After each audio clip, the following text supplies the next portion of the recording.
கனமழை காரணமாக செம்பரம்பாக்கம் ஏரி வேகமாக நிரம்பி வருகிறது. மொத்தம் 24 அடி கொண்ட செம்பரம்பாக்கம் ஏரி 23.29 அடியை எட்டியுள்ளது. இன்று காலை முதல் வினாடிக்கு 1000 கன அடி நீர் திறக்கப்பட்டு வருகிறது. திருமுடிவாக்கம், நந்தம்பாக்கம் உள்ளிட்ட பகுதிகளில் கரையோரம் வசிக்கும் மக்களுக்கு வெள்ள அபாய எச்சரிக்கை விடுக்கப்பட்டுள்ளது. அடையாறு ஆற்றங்கரையோரம் வசிக்கக்கூடிய மக்களுக்கும் வெள்ள அபாய எச்சரிக்கை விடுக்கப்பட்டுள்ளது.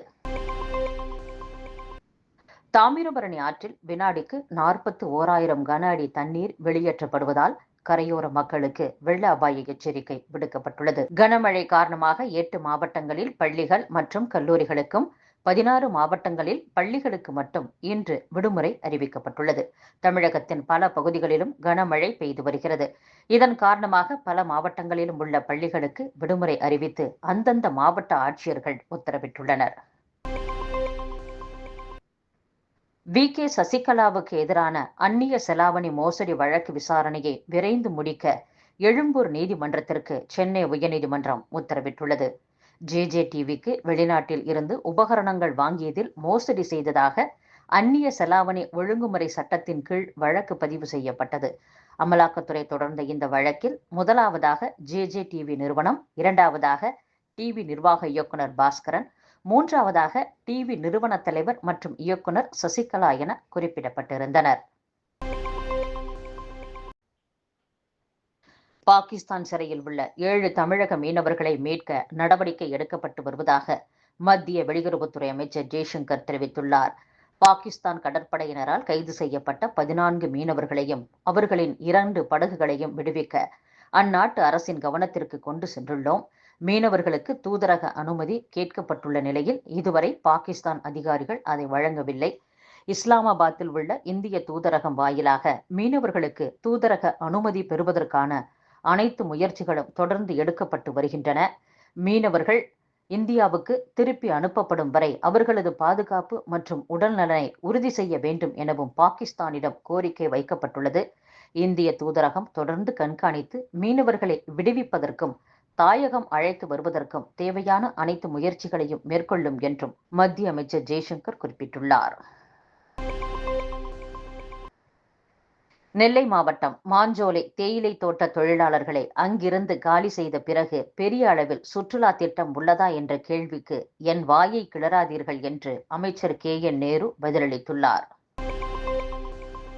பச்சை நிற பால் பாக்கெட் கேட்கும் நுகர்வோரை ஏமாற்றும் வகையில் கிரீன் மேஜிக் பிளஸ் என்ற பெயரில் புதிய பால் பாக்கெட்டை ஆவின் அறிமுகம் செய்ய உள்ளதாக புகார் எழுந்துள்ளது. ஆவினில் 6% கொழுப்பு சத்துள்ள ஆரஞ்சு நிற பால் பாக்கெட் 500 மில்லி லிட்டர் 30 ரூபாய்க்கும், 4.5% கொழுப்பு சத்துள்ள பச்சை நிற பால் பாக்கெட் 22 ரூபாய்க்கும், 3% கொழுப்பு சத்துள்ள நீல நிற பால் பாக்கெட் 20 ரூபாய்க்கும் விற்கப்படுகிறது. இதேபோல 3.5% கொழுப்பு சத்துள்ள ஊதா நிற பால் பாக்கெட்டில் வைட்டமின் ஏ மற்றும் டி சேர்த்து 22 ரூபாய்க்கு விற்கப்படுகிறது. அதிக கொழுப்பு சத்துள்ள பச்சை நிற பால் பாக்கெட் 22 ரூபாய்க்கு கிடைப்பதால் பலரும் விரும்பி வாங்குகின்றனர்.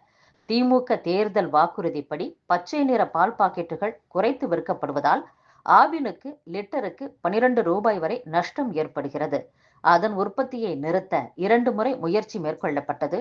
நுகர்வோர்கள், அரசியல் கட்சியினர் எதிர்ப்பால் திட்டம் கைவிடப்பட்டது. அதற்கு பதிலாக பச்சை நிற பால் பாக்கெட் உற்பத்தி 80% குறைக்கப்பட்டுள்ளது. இந்நிலையில் நுகர்வோரை நூதனமாக ஏமாற்றும் வகையில் ஊதா நிற பால் பாக்கெட்டை பச்சை நிறமாக மாற்றி கிரீன் பிளஸ் மேஜிக் என்ற பெயரில் விற்பனை செய்ய ஆவின் முடிவு செய்துள்ளதாக புகார் எழுந்துள்ளது.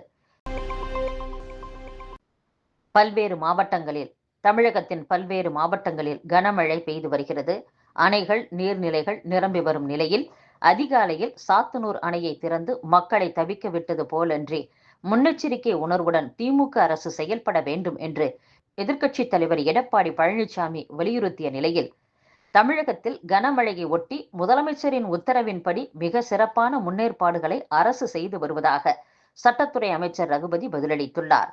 அதிமுக ஆட்சியைப் போல் அல்லாமல் தமிழகத்தில் உள்ள அனைத்து அணைகளும் 24 மணி நேரமும் கண்காணிக்கப்பட்டு வருவதாகவும் அமைச்சர் கூறியுள்ளார். மதுரை, பொள்ளாச்சி ஆகிய இடங்களில் அடுத்த மாதம் சர்வதேச பலூன் திருவிழா நடைபெறவுள்ளது. இதில் 9 நாடுகளைச் சேர்ந்த ராட்சத பலூன்கள் இடம்பெறவுள்ளன என்று சுற்றுலாத்துறை அதிகாரிகள் தெரிவித்துள்ளனர். தமிழக சுற்றுலாத்துறை சார்பில் கடந்த 2015ஆம் ஆண்டு முதல் பொள்ளாச்சியில் பொங்கல் பண்டிகையின் போது சர்வதேச பலூன் திருவிழா நடத்தப்படுகிறது.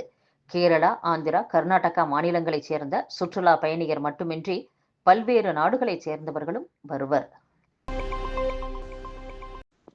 இந்திய விமானப்படைக்கு 13,500 கோடி ரூபாய் மதிப்பீட்டில் 12 சுகோய் போர் விமானங்களை வாங்க இந்துஸ்தான் ஏரோநாட்டிக்ஸ் நிறுவனத்துடன் பாதுகாப்பு அமைச்சகம் ஒப்பந்தத்தில் கையெழுத்திட்டுள்ளது. நீதிபதிகள் துறவு வாழ்க்கை வாழ்ந்து குதிரையைப் போல வேலை செய்ய வேண்டும் என்று அறிவுறுத்தியுள்ள உச்சநீதிமன்றம் சமூக ஊடகங்களில் தீர்ப்புகள் குறித்து எந்த கருத்தையும் தெரிவிக்கக்கூடாது என்றும் கேட்டுக்கொண்டுள்ளது. நடப்பு நிதியாண்டில் வேளாண்மை, பாதுகாப்பு உள்ளிட்ட துறைகளில் 44,143 கோடி கூடுதல் நிகர செலவினங்களுக்கு ஒப்புதல் கோரும் முதல் கட்ட துணை மானிய கோரிக்கைகள் மக்களவையில் தாக்கல் செய்யப்பட்டுள்ளன.